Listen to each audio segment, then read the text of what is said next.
Adobe Firefly is the all-in-one creative studio with AI-powered image and video editing for today's creative process.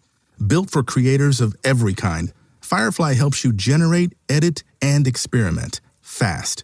Because the asks aren't getting smaller, the budgets aren't getting bigger, and the timelines, oh yeah, still tight. With all the best creative AI models in one place, Firefly brings your ideas to life. Unlock a better way to make with Adobe Firefly. Insurance isn't one size fits all. That's why drivers have trusted Progressive's Name Your Price tool for years. Just tell Progressive what you want to pay, and they'll show you coverage options that fit your budget. Visit Progressive.com to find a car insurance rate that works for you. Progressive Casualty Insurance Company and Affiliates. Price and coverage match limited by state law.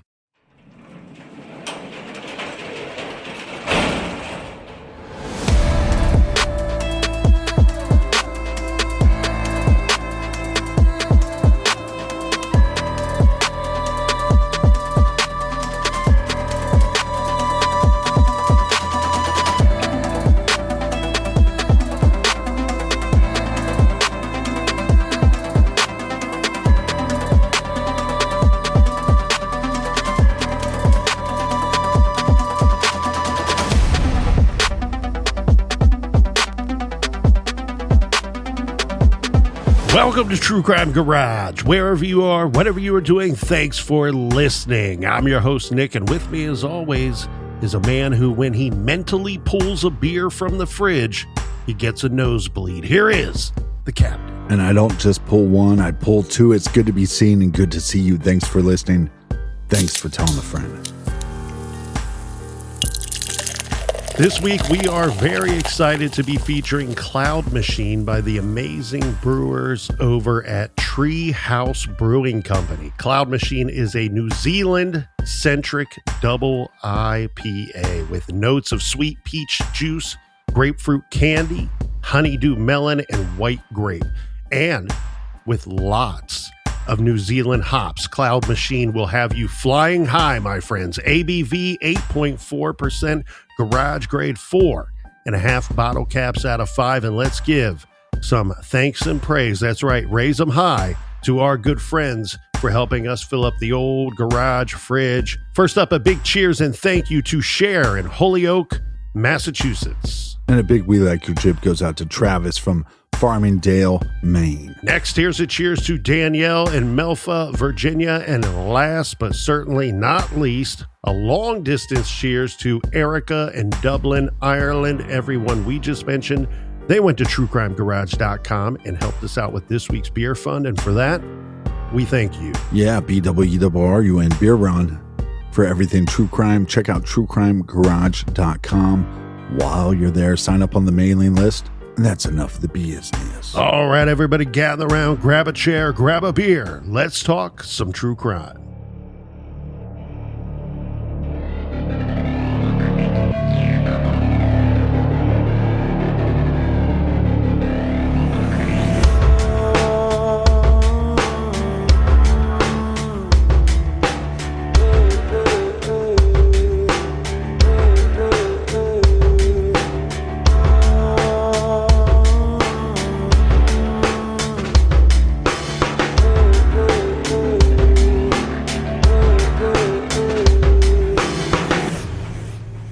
The murder of Karina Holmer, a 20-year-old Swedish au pair, is one of the most brutal and haunting unsolved crimes in Boston's history. This homicide, as of this release, has been unsolved now for 30 years. Karina Holmer disappeared after a night of dancing and drinking in downtown Boston. The following afternoon, on June 23rd, 1996, her severed upper torso was discovered in a dumpster, sparking a massive investigation that yielded thousands of leads but zero charges. To submit a tip regarding the unsolved 1996 murder of Karina Holmer, you can contact the Boston Police Department Unsolved Homicide Unit directly at 617-343-4470, or for the anonymous tip line, call the Crime Stoppers hotline at 1-800-494-TIPS. That's TIPS 8477. Or text the word TIP to crime, and that number is 27463.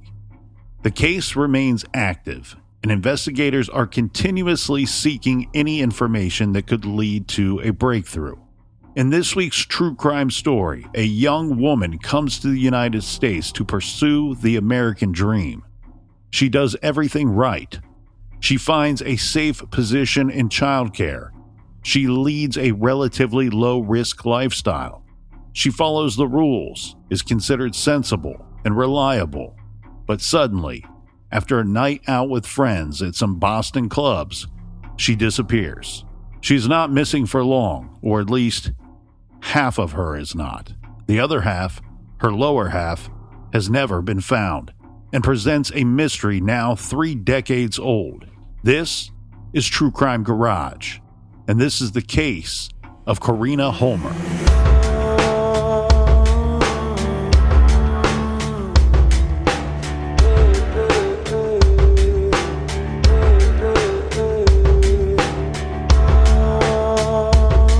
At 1:30 on a balmy Sunday afternoon, this is June 23rd, 1996, a homeless man was rifling through a dumpster behind an apartment building in the Fenway area of Boston. The homeless guy was looking for cans and bottles that he could return for some quick cash.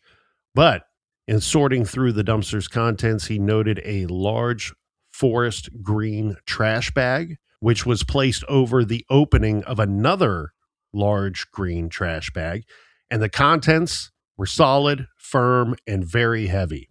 So he opened the bag. A white woman's arm spilled out, nail polish still on her fingers. The homeless man, traumatized, reportedly ran screaming down the street for someone to summon the police. Boston PD responded to the dumpster and immediately called in the detective squad.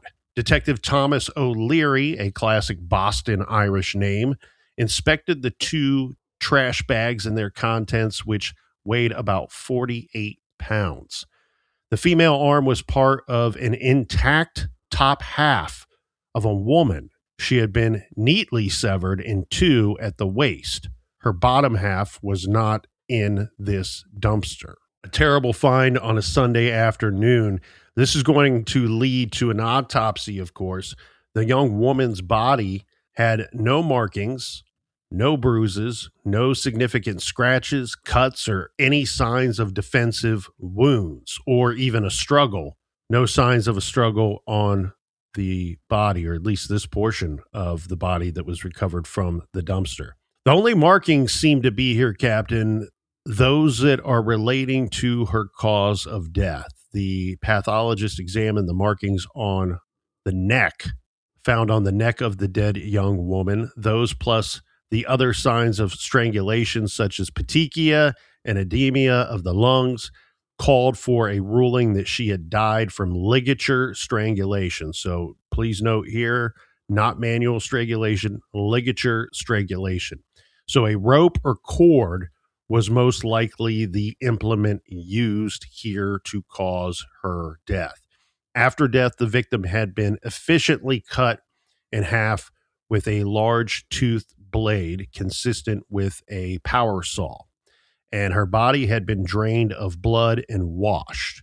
There was no sign of postmortem blood pooling because, well, there was no blood.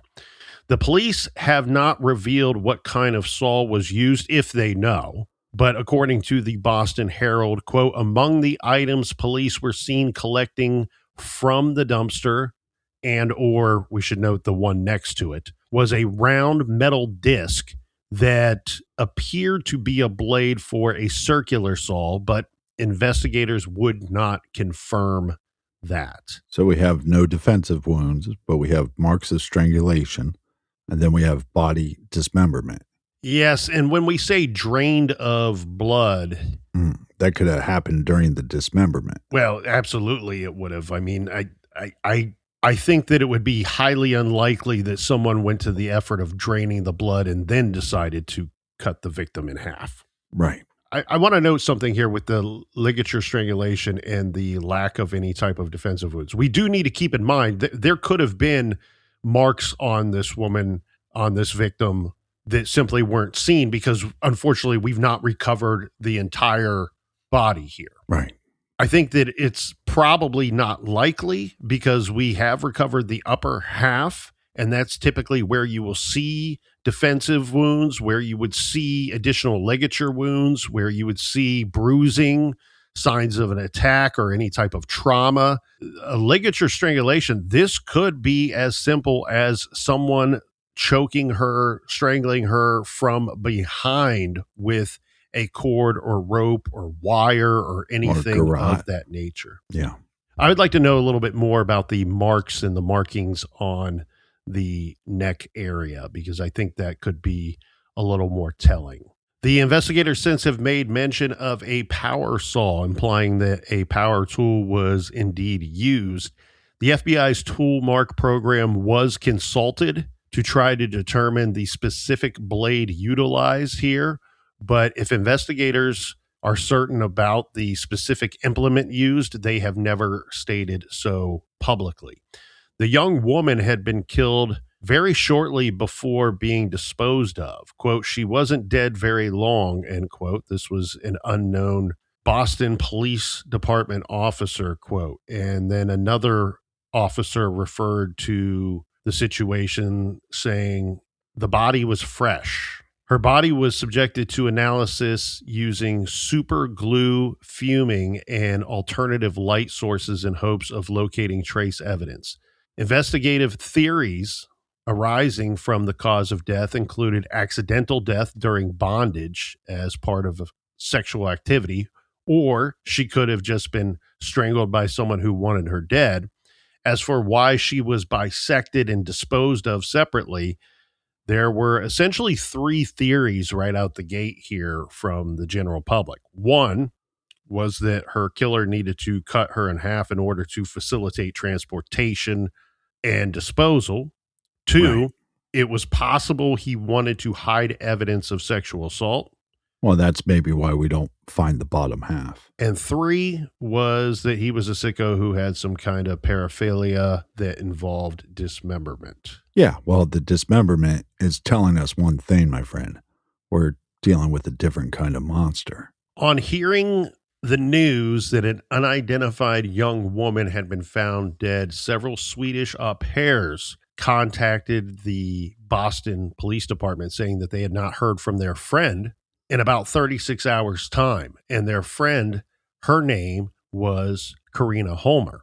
Now, Karina was identified at the morgue by a traumatized friend who had been out with Karina that Friday night. By Sunday morning, half of Karina was in a dumpster. Yeah. And her other half was nowhere to be found. Let's get into the victimology here and learn a bit about our victim.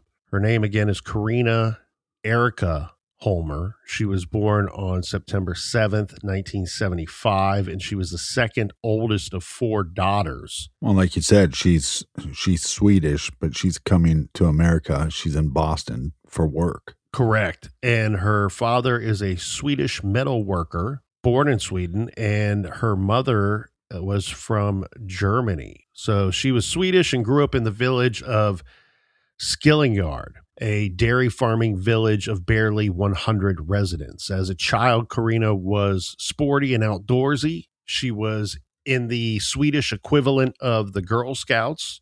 She was an avid horseback rider and chairman of her pony club, and she participated in sports including running cross country. The Boston Herald newspaper reported that Karina was a tough girl who knew what she wanted to be. This according to a neighbor of hers named Iris Hansen. The two grew up together. She said that she always pushed forward and wanted to be what she wanted to be. You could tell that at an early time. So it sounds like, according to the neighbor and what we know about her, as you said, traveling to America and finding work here in Boston, that she wanted to get out of this little tiny village that she grew up in and move on to what she perceived to be bigger and better things. The neighbor went on to say that she was not a reckless young woman. Right. She said, "Today you often yell at young people for not behaving, but these girls, there have not been any problems." She's referring to Karina and her sisters. Karina graduated high school in 1994, and her ambition was to own a restaurant. So she attended a 2-year business school studying restaurant management. Then she worked as a chef and waitress in restaurants to gain experience. She decided that she wanted to try to relocate to the United States to expand her options, as encouraged by her sister. So her coming to Boston to be a nanny is just the start of the opportunity. That's not the final destination. I think it's a stepping stone, or at least she was hoping that it may be. Right. And sometimes, look, we fall in love with that stepping stone job. Yeah. And her sister was a nanny as well in the UK. She had, it seems like, may have traveled to and from America on occasion, but her sister, it sounds like, encouraged her to consider this line of work, whether it be temporary or a forever career. Well, sometimes it's good pay, but also the individuals that you're working for, they become a part of your network and they have a bigger network. Yeah. So in this situation, typically it's a room and board setup where you move to foreign land and you are not just working for a husband and wife and their family, helping them to raise the kids and take care of the house and things of that nature. But oftentimes you are living there or living at another property that they may own, or they rent a space for you nearby. So it's a situation where, yes, you are a nanny and you have those typical tasks that come with that, but it's also a lot of caretaking as far as the house and the grounds go, and then a lot of on call. There's usually not a hard and fast start and stop time to your day. And we'll get into her setup here a little more specifically as we continue on. Now, what we do know is that she did, in fact, of course, decide that she wanted to attempt to relocate to the United States. And luck appears to have been on Karina's side when, in March of 1996, she bought a lottery ticket that ended up paying her 10,000 crowns. So this is about $1,500 US. This money that she won was enough to get her tickets out of this area. And so here's another quote, Captain. "She couldn't afford to go before she got this money." This, according to longtime friend Charlotte Sandberg of Sweden, who spoke with the Boston Herald after the grisly discovery of Karina's body. She said after she won, this is pretty much like a scratch-off ticket. She wins this money. She was able to make arrangements through a local placement service to find a job in America. And of course, thousands of women, this is not such an uncommon thing here. Hundreds, if not thousands of women come to the U.S. every year pursuing the American dream. And this can be an easy way to do so, right? It's easy, it's accessible, and usually safe. It's a safe means of gaining entry into the United States, along with immediately having steady employment. And you're typically working in upscale settings and neighborhoods and households. Right. Which, again, could lead to a better network, especially in the States. But I just don't know how comfortable I would feel living with a family. Don't know if you have an annex or an outbuilding, a separate location, I'd probably feel a little more comfortable. I'm not really comfortable living with anybody, but that's what I'm saying. I get what you're saying, especially like you can't really leave that work environment. But also a lot of these nannies they're younger women, and these husbands sometimes can be creeps. So that would be not the best of times. That's why you get you a Mrs. Doubtfire. to hold down the fort. Yeah. If you're the wife, you hire a Mrs. Doubtfire. So, did you see the legs on that woman? Yeah, hairy, natural.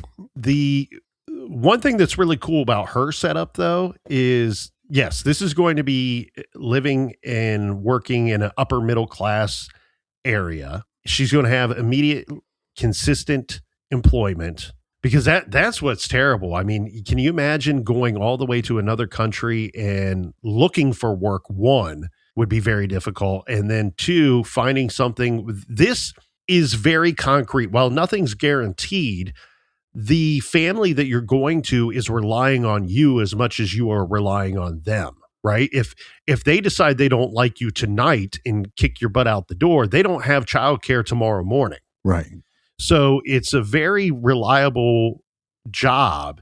With her setup, it would be a little less cumbersome, I think, as far as navigating your personal life and being able to leave the job at the end of the day. Because the way that it sounds to me is that the family had other living quarters. This was an apartment that was not extremely close nearby, but not terribly far either. And so it sounds to me like she lived with the family during the work week. Right. And then on the weekend, she got to go off and be on her own at this other apartment. Wasn't necessarily on call during the weekends. And unfortunately, one thing we should point out too here regarding the situation, which I think is very key here, when trying to analyze this case and trying to come up with theories and ideas as to maybe what had happened, is she's not there very long. Between the time that she arrives in America and the time that she's killed, it's not a very long timeline. Right. So that in itself does not provide us with a great understanding of what her job would be and living situation would be long term with this family. Well, and also, since she wasn't here that long, she doesn't have the ability to establish really a social network, and one that is this friend coming in her life for a long period, or we don't have a long period. We just have a short period. Yeah. And I don't know how these things work, but from my understanding, there's different levels, as with anything, right? There's different levels and tiers of these placement centers or these job placement outfits. Right. From my understanding, that this would not have been the highest tier level that she used, which can come with added risk, both to the young woman traveling to the United States for work and for the family that's taking her in. And I think that that's something that is worth noting as well. We said she's not here in the U.S. for a very long time. Well, she arrives in the United States in March, and she's assigned to a family in Dover. So this is a wealthy suburb of Boston of about 4,000 residents. The family is going to be Frank Rapp and his wife, Susan Nichter, who were successful artists. Frank was a photographer and Susan a painter. Karina was in charge of their two small kids. It sounds like there was a boy and girl. The boy was the older of the two, and he was, I believe, in first grade here, Captain, at the time of Karina's arrival. And these were typical kids. They loved to play sports. And because she grew up playing sports and was described as a sporty person, of course, she hit it off with the kids right away. Well, and she's young. She has energy, right? So I know she's not here for a long period of time, but do we have statements from the family saying what kind of nanny she was and what kind of relationship they had? We do. So Susan, I have a quote from her. This case has been well covered in the Boston Globe, especially early on. Susan, the mother and wife, said to the Globe that Karina was responsible and sensible, a lovely girl who was the sweetest, kindest person. So their arrangement provided that while she was pretty much on call 24/7 during the work week, on weekends, she was free to do as she liked.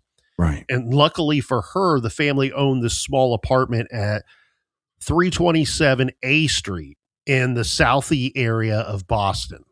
So from my understanding here, Captain, this was a apartment that Frank used as his studio. Karina was allowed to stay there on the weekends rent free. And it sounds to me like Frank did not use this apartment, did not use this studio during the weekend. The neighborhood was mostly populated by young people in their 20s. So good for her. She's going to fit in right away and maybe be able to establish a network of friends. These were a lot of young people in their 20s who lived in group apartments or rental homes and who loved to frequent the local rowdy bars and cafes of Southie. Okay, but is Karina, is she a drinker? Is she a partier? Does she like to smoke a little pot? I would think having to live with the family for 5 days in a row and basically be on call 24/7, you would need to have a little bit of a release.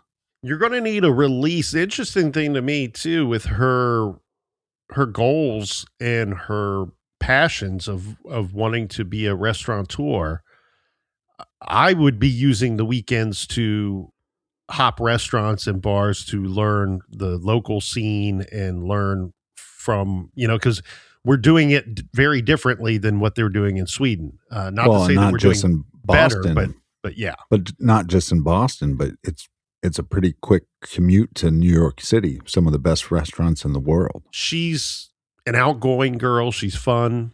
And part of the reason that she came here was in search of a more lively scene rather than that sleepy Swedish village that she grew up in. Right.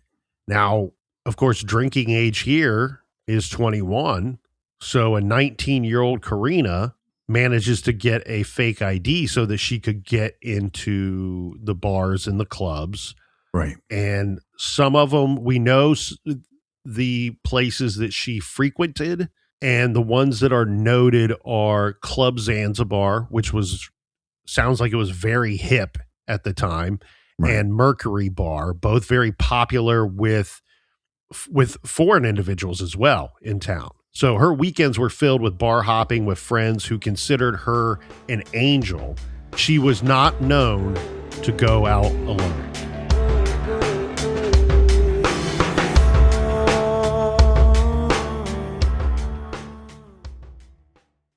Groons survives every chaotic stretch because it's literally one daily pack of gummies. No bottles to track, no powders to mix, just done. Backed by over 35,000 research publications, Groons are a convenient, comprehensive formula in one delicious daily pack of gummy bears. This isn't a multivitamin, a greens gummy, or a prebiotic.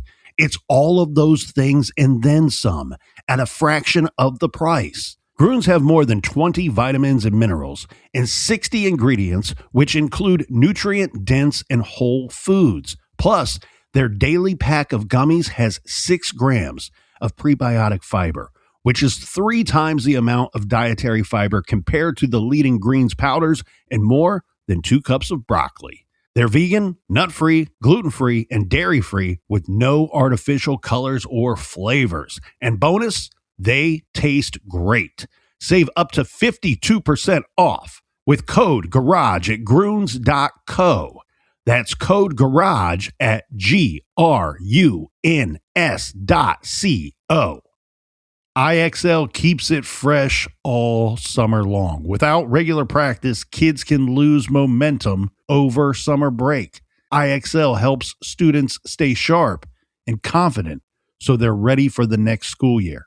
IXL is an award-winning online learning platform that helps kids truly understand what they're learning, whether they're building math confidence, strengthening reading and writing skills, or reviewing science concepts. IXL is used in 96 of the top 100 school districts in the U.S., and studies show kids who use IXL score higher on tests, proven in all 50 states. I have friends and family that use and love IXL.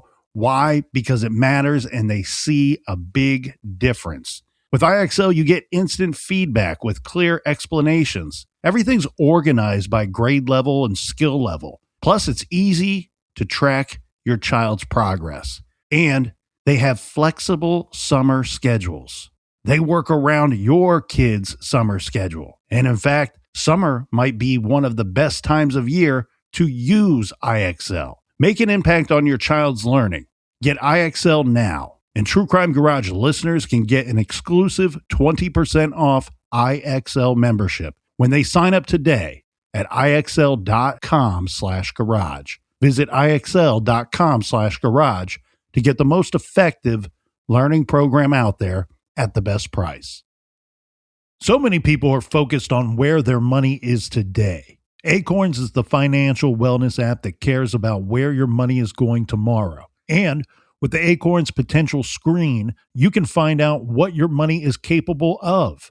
Acorns is easy. You can sign up in minutes and start automatically investing your spare money, even if all you've got is spare change. Sign up now, and Acorns will boost your new account with a $5 bonus investment. Join the over 14 million all-time customers who have already saved and invested over $27 billion with Acorns.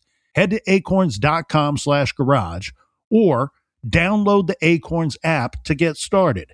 Paid non-client endorsement. Compensation provides incentive to positively promote Acorns. Tier 2 compensation provided. Potential subject to various factors such as customers' accounts, age, and investment settings. Does not include Acorns fees. Results do not predict or represent the performance of any Acorns portfolio.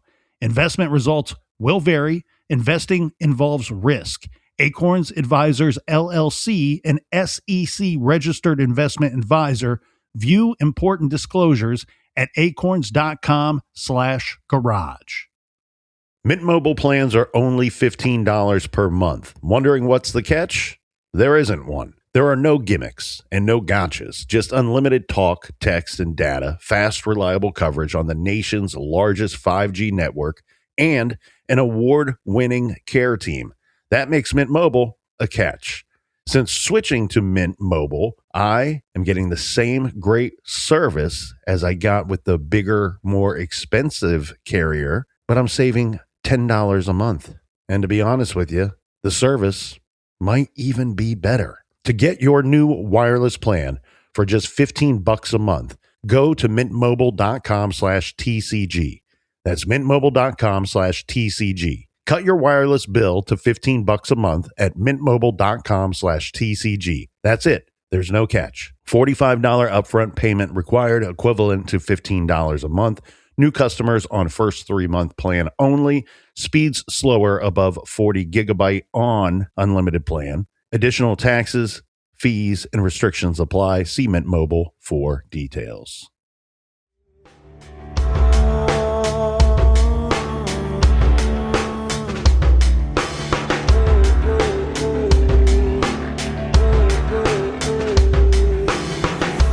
All right, we are back. Cheers, mates. Talk hands in the air. Party to the people. Party to the people. That's right. Partied up, people. Thanks for joining us here in the garage this week and every week. And if you haven't already, hit the subscribe button or follow us. That helps the show quite a bit. We appreciate you tuning in this week. So let's get into this investigation here a bit, Captain. We have crime scene technicians fingerprinting the bags. Remember the 2 trash bags that Karina's top half was found inside of. They did locate a partial fingerprint. Unfortunately, it was not deemed of good quality. Now, I know that they need a certain number of markers. So my guess here, without them going into the specifics of this partial print, is that it didn't hit enough markers for any type of real identification of who left that print. Yeah, but it could help if you have a partial print. Maybe it could, if you have a couple suspects, maybe it could make you lean one way or the other. Yeah, that's interesting. If it has enough markers, you might be able to use it to exclude somebody. Right. Rather than to specifically identify someone. Usually, too, they require a set number of markers, and that number has increased over the decades since we've been using fingerprint technology to solve crimes, with good reason. the more markers you add, the more specific it's going to get, obviously, the more dialed in you're going to be. And so without having more information, it could be as simple as they only had enough markers that may include 1 million people or 10 million people. It may be of absolutely no help at all. But like you said, there's a chance maybe you could use it to exclude. The other problem, though, too, is you don't necessarily know where the print came from. Right. You can use it as a breadcrumb tool. And if you think you find the right guy when you hit all those markers, then yes, you use it in a court of law. But it doesn't seem like it can be a breadcrumb here. Yeah. So with the dismemberment and the lack of blood, are we able to get any kind of toxicology report? Because with her going out on the weekends, it makes you wonder if somebody maybe saw her out, targeted her, used some kind of date rape drug. There is no toxicology information in the public autopsy information that I found. Doesn't mean that they didn't attempt it. Right.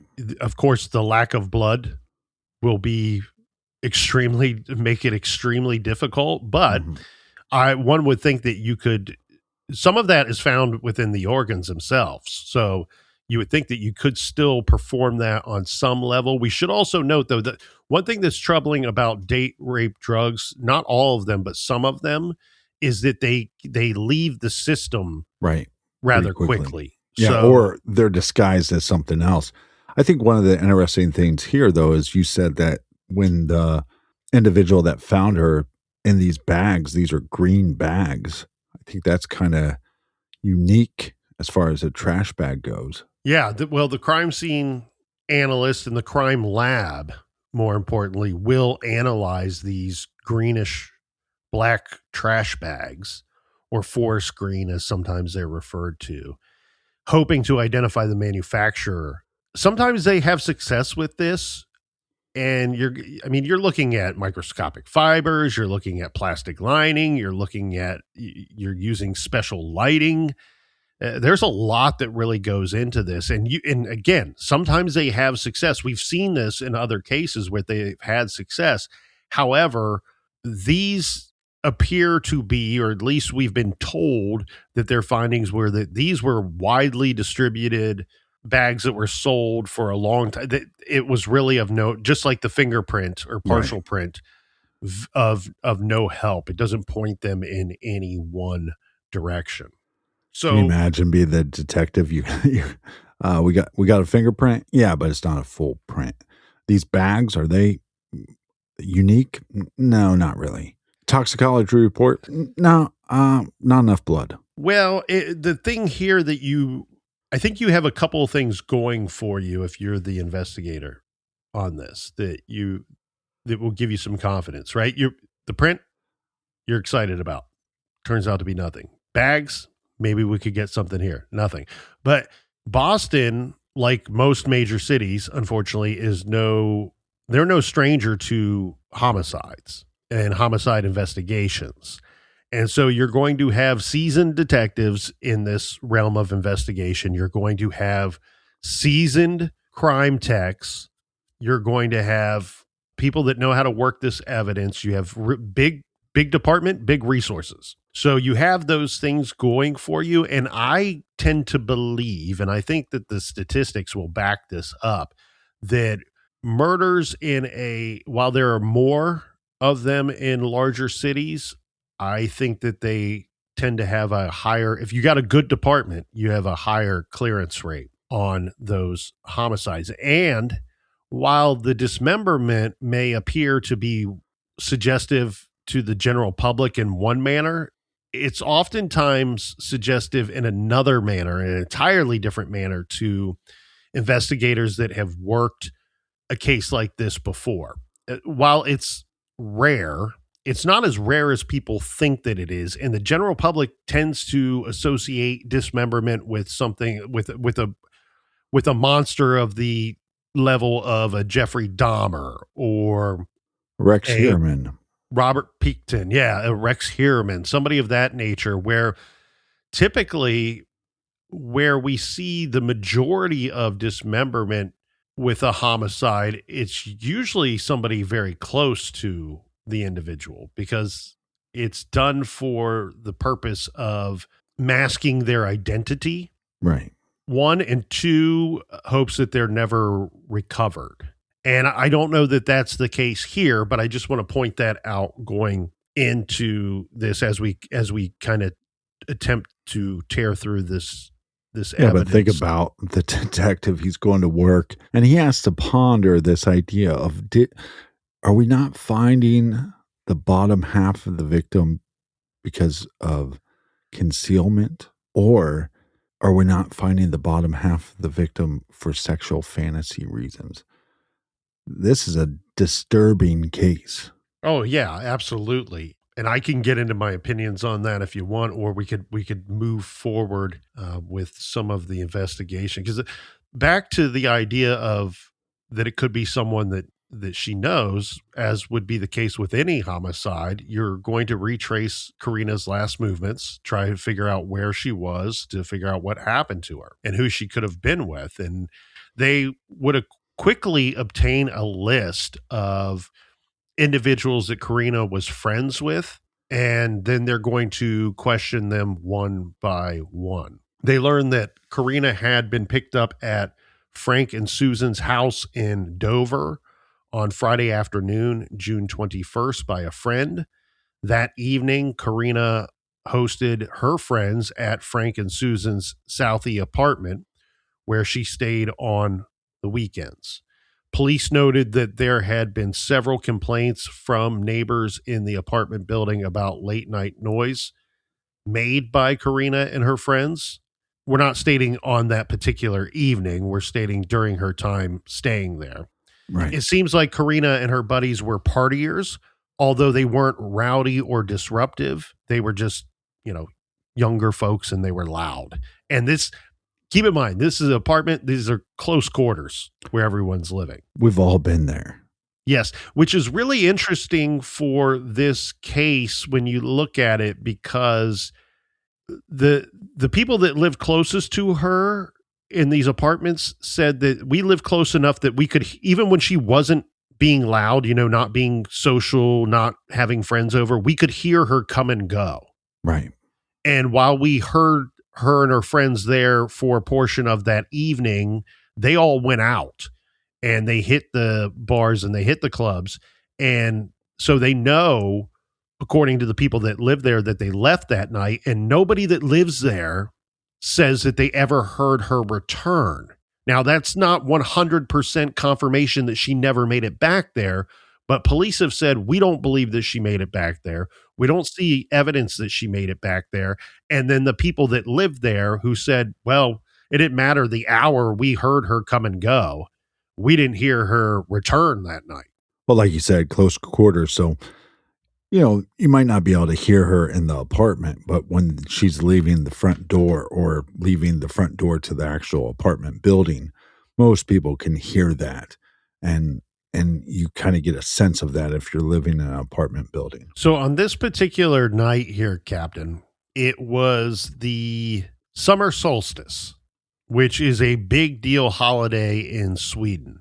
And it sounds like a lot of folks that were working in similar positions here in this Dover and general Boston area, as was Karina, that a lot of them were Swedish, or at least a decent percentage of them were. So this is, again, never been to Sweden, would love to go. Somebody please invite me. I'll see you next week. This seems like it's a big deal there. And while they probably would head out to hang out on the weekend anyway, the way that this has been reported is that this was a bit of a bigger deal for some of the folks in their little group than it would have been for just your typical weekend. So her and her friends, they all got ready. They all went out. They headed out to the bars in downtown Boston. They all bar hopped as a group, going to the Mercury Bar and then ending up at one of their favorite spots, a club called Zanzibar. Now, Zanzibar is located on Boylston Place. Boston is, of course, one of the oldest cities in the United States, and cobblestone streets and alleys winding between buildings. This Boylston place is essentially a dead-end alley. It's known as the alley, on which Club Zanzibar and a couple of the other establishments are situated, or were situated, I should say. I don't think any of them are still there to this day. In fact, I tried to look up Club Zanzibar, and it seems like it has closed a long time ago. The alley was an offshoot of this street across from iconic Boston Common. 2 blocks away is the ritzy shopping mecca Newberry Street. Right. The area is busy at night, and it would be, I think, if it's busy, heavily populated, lots of people moving about, this is going to be very difficult for someone to pull off a violent abduction there in the streets. Well, like you were saying, with Boston being an old city, but it's also East Coast. So the East Coast cities are more European than West Coast cities. So it's a easier transition, I think. And so maybe that plays a part into the feeling more comfortable than one should in this big city. Karina and her friends met up with about a dozen women at Zanzibar. This is around 11 p.m. Everyone was drinking heavily, as the report states. Karina was seen by multiple friends. She's bouncing back and forth between Zanzibar and Mercury Bar nearby. And this is reported to be between 1 and 1:30. She was described as drunk, loud, and making a scene, dancing and laughing. Yeah, but making a scene, is that making a scene and making an ass out of herself, or is it making a scene and she's just having a fun time? I think it's open to interpretation, and I don't know her or her friends well enough to distinguish what they mean by making a scene. And you'd hope that her friends or her newly friends, right, that they would be forthcoming with, okay, she was drinking. Well, what did she have to drink? How much did she have to drink? Was she talking to the bartenders? Was she talking to other men? Was she talking to other women? Was she smoking any pot? Was she using any drugs? At closing time, so now let's get to 2 a.m. here, Captain. So we're roughly at closing time.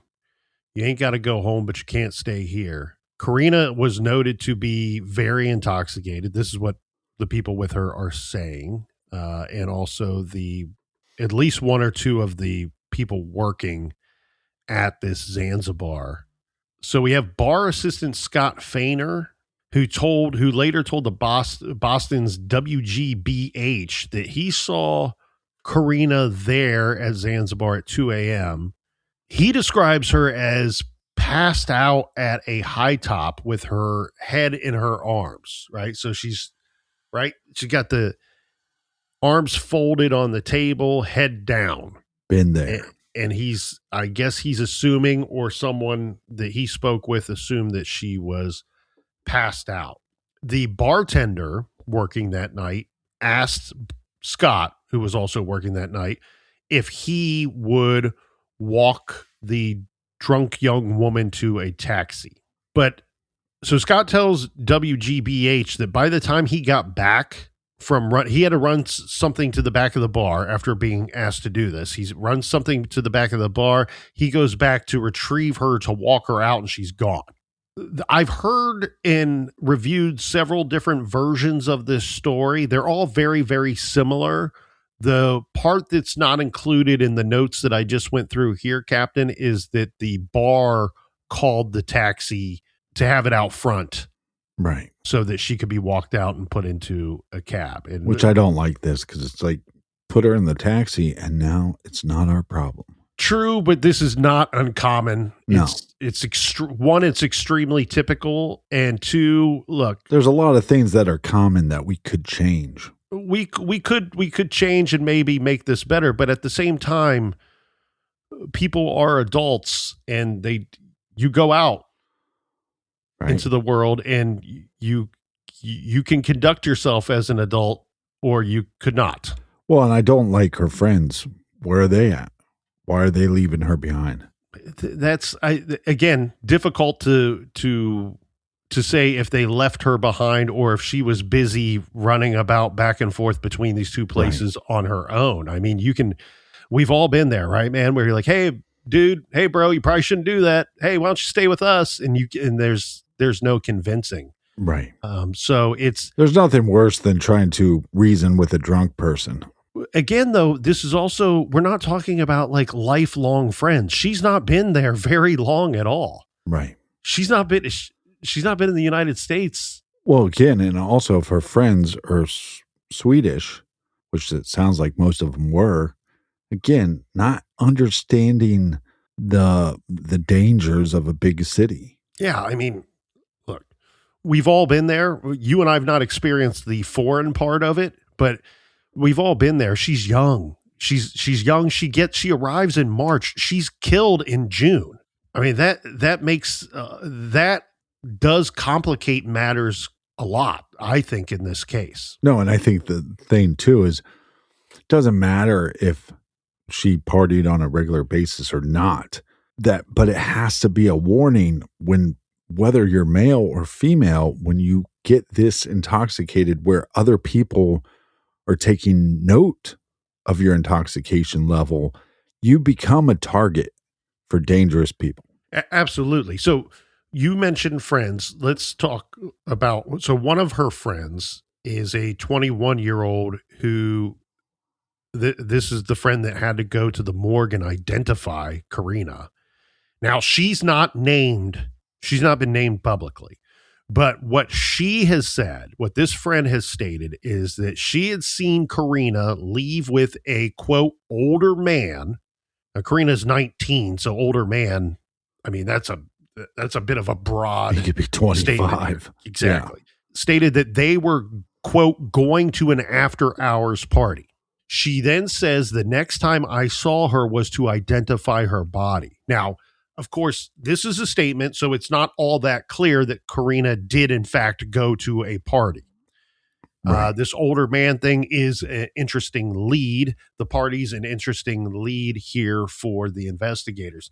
A witness interviewed by police told them that they saw Karina presumably dancing. And so I presume that they showed this individual a photo of Karina because this person does not know Karina, but says to police, comes forward and says, look, that night I saw a woman who I believe was Karina dancing and singing with a homeless man in the alley. And this would have been as late as 3:20 a.m. And this person says that the girl was drunk, very drunk was their words, and kissed the homeless guy on the cheek a few times. So when we said making a scene or causing a scene, I'm wondering if some of this, Captain, is statements with her friends, by her friends that were out with her that night, and then later potential, that's the key word here, potential witnesses, right. And they're all kind of lumping these statements and actions and activities together.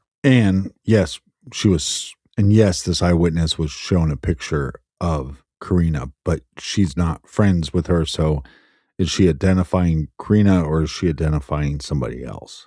Absolutely. That's the question that will remain. Police sources also placed Karina alone on Boston Common between Bullston and Park Street T stops. She was walking in the direction of Frank Rapp's apartment where she stayed on the weekends. But police, again, were fairly certain that Karina did not return home. The neighbors who always heard her come and go heard nothing, and the clothing she was wearing on Friday night was not found in the apartment. The Boston Police Department investigators tracked down additional witnesses.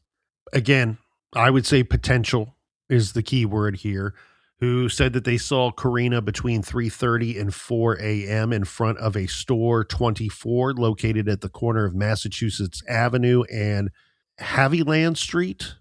I apologize. I did not look that one up. I'm guessing that's wrong. This is store 20. Thanks for having my back there. Store 24 is, so this is, it's now, this location is now a 7-Eleven. So if you're familiar with 7-Eleven. I was going to say it's probably Very similar to a 7-Eleven. Yeah, if you're familiar with 7-Eleven, you're now familiar with Store 24. But do we have surveillance on this Store 24? Is she seen with anybody else, or is she just seen by herself? No, again, these are those potential witnesses, people that are trying to help. And again, they could be right. Right. I don't want to dampen the idea that they might be right, but let's point out too, she's 19. It's Boston on a Friday night. Yeah, How many Caucasian early 20-something women do you think you're going to see on a Friday night in Boston? Yeah, I would. Again, I'd have more faith in these eyewitnesses if they were like, hey, we're passing this store. We saw this lady, and when she was talking, we could hear a Swedish accent. That would make me believe yes, that they're seeing Karina and not just some other, like you said, Caucasian young female. And a lot of people will tell you that a tip is only as good as the witness. I will tell you that a tip is only as good as the individual taking the information.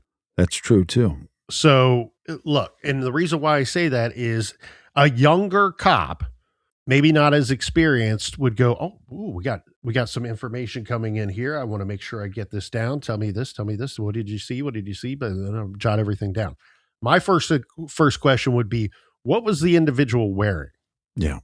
What was the individual wearing? Because again, hey, I saw a 19-year-old white girl, general description and appearance is the same as Karina Holmer. Well, what was she wearing? Because that could distinguish her from hundreds of other folks that were out that night. It could clue me in that you may be talking about the person that we are investigating, that we are looking at here in this case. So this general area, we should know, is about 1.3 miles from the alley. Yeah, and look, I also understand that we're saying some things that are kind of no duh, but in a big city, a nice area can turn to a bad area within one block and then go back the next block to a nice area.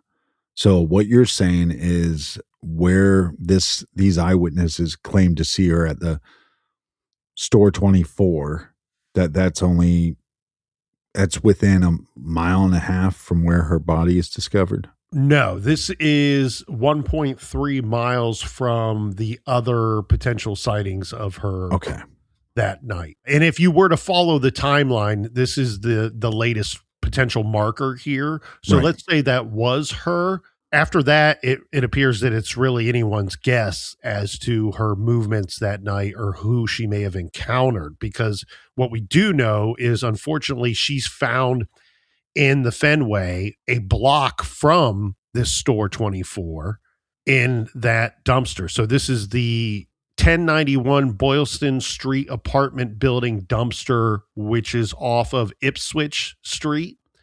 And the area abutted Massachusetts Pike or Mass Pike I-90. Yeah, it's interesting because most of these markers have European names.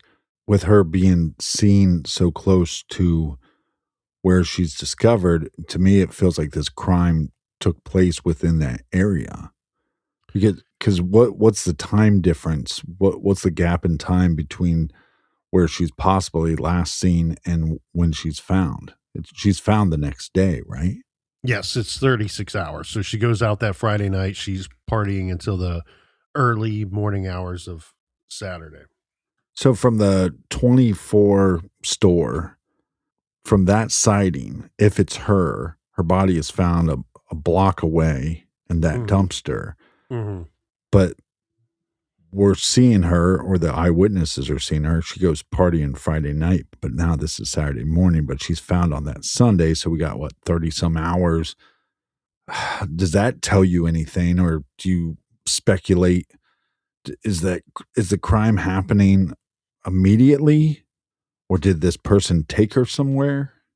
Well, yeah, I mean, we would know, we can infer a few things here from what little we already know. She wasn't killed in the dumpster. We know that. And she wasn't killed on the streets of Boston. So she went somewhere. There was also some means of transporting her alive and then unfortunately not. You could be looking at 5 crime scenes potentially.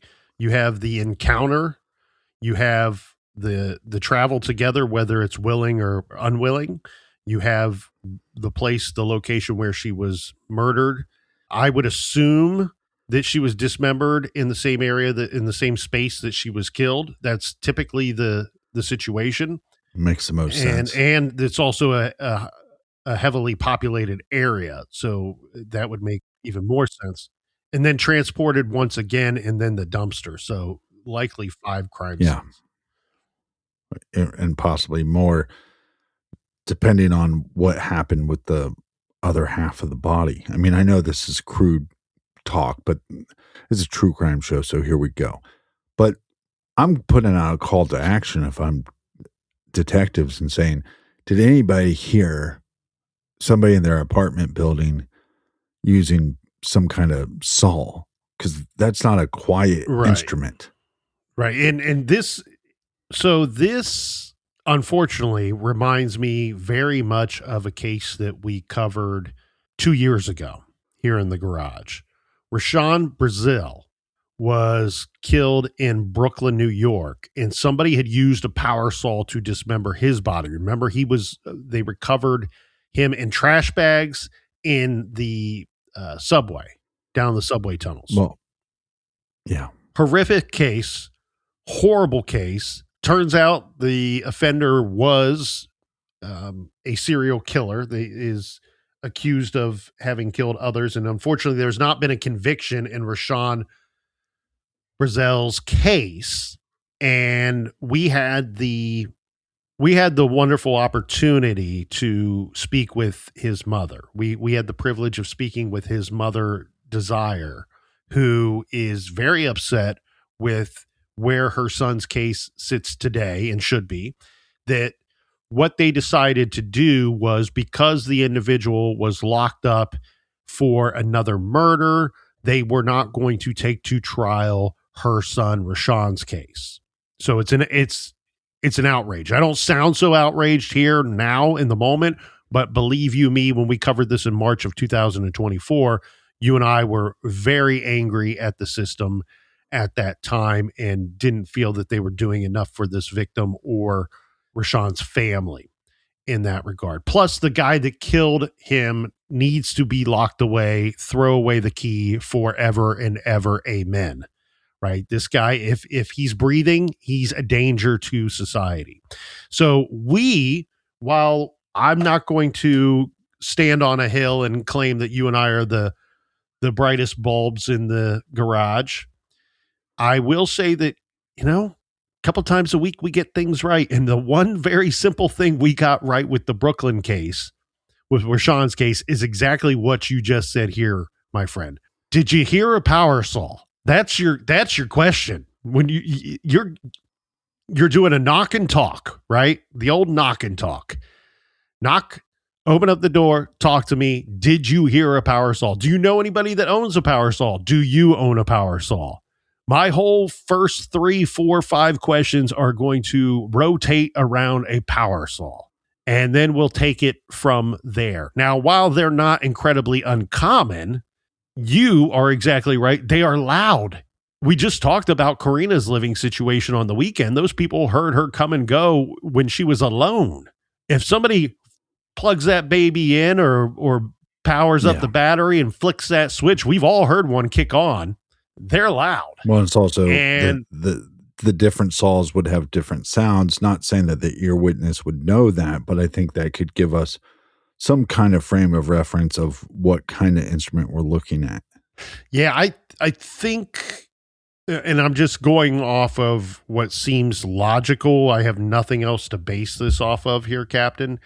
My guess would be that she was killed shortly after arriving at the place, at the location where she was killed, and that I would guess that the individual or individuals that placed the trash bags in that dumpster did it under the cover of night. So killed at 3, 4, 5 in the morning Saturday-ish, and then probably that Saturday night after the sun goes down and before it comes back up Sunday morning is when that incredibly evil, soulless person placed those trash bags in that dumpster. Well, like I said, this is a different kind of monster, but a circular saw, a jigsaw, a reciprocal saw. Don't forget about it. These are not typical tools that you're going to find in a typical city apartment. Right, not in an apartment. This is not the suburbs where people have a 2-car garage, maybe a 3-car garage, maybe even a little shed in the backyard where they can collect tools. So again, you have individuals that if you can get any lead and you do a search, well, you're probably searching a 1-2 bedroom apartment at best with little to no storage. You're going to probably find these items quickly. But I think you were saying that they believe that they might have recovered the saw blade. So then it makes you wonder if the person not only disposed of the victim, but disposed of any tool that was used in the dismemberment. Yeah, absolutely. And I am of the belief that the dismemberment was simply for, I mean, I hate to say this, that it was for practical reasons rather than sadistic reasons or for some other type of sickness or evil. I think that it was more so to transport, dispose, and conceal the body of this individual's victim. Yeah, but you know what this tells me? And my gut feeling is this took place in a building where there's other individuals, because if this happened in the suburb or this happened in the country, you don't have to dismember the body to dispose of the body. But if you have to get the body out of an apartment and you possibly could be seen by one of your neighbors, then you have to make the pieces smaller so you can transport absolutely the pieces. You see what I'm saying? So that tells us something, right? And what I mean by the you say is certain kind of monster, but if the bad guy here was dismembering the victim because they enjoyed doing that, she wouldn't have been bisected. She would have been the victim would have been cut into more pieces. There would have been a lot more done to this body. There was nothing other than the strangulation and the bisection done to the body, or at least the evidence that we have in front of us to review. And so again, that points to it being a very practical reason for doing this. We do know that based on the reports, that trash bag, the double trash bag that was found with her upper half, weighed 48 pounds. So yeah, it's also conceivable that somebody could have just simply walked down the street carrying the trash bag with their arms and legs and did not need a vehicle to transport this package and deliver it to the dumpster. What I will say about the dumpster itself is we gave a brief description of it. It sounds to me like this dumpster's somewhat concealed, somewhat tucked away. And I think that is what the killer wanted. And I think that the bisection was not just practical for the means of transportation and transporting and disposing of the body, but also with the attempt that it would be concealed. If this dumpster was picked up, they may have never found Karina. If they don't find Karina, there is no homicide investigation.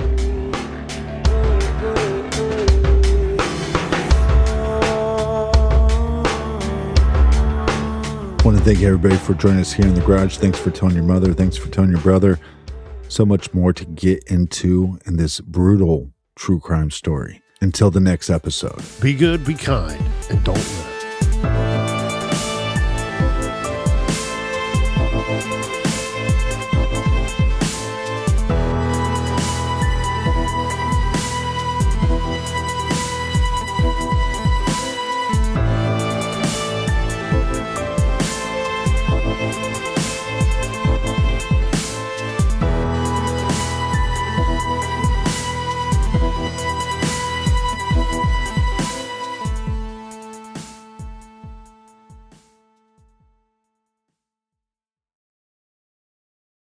For a small business owner, every day is full of surprises.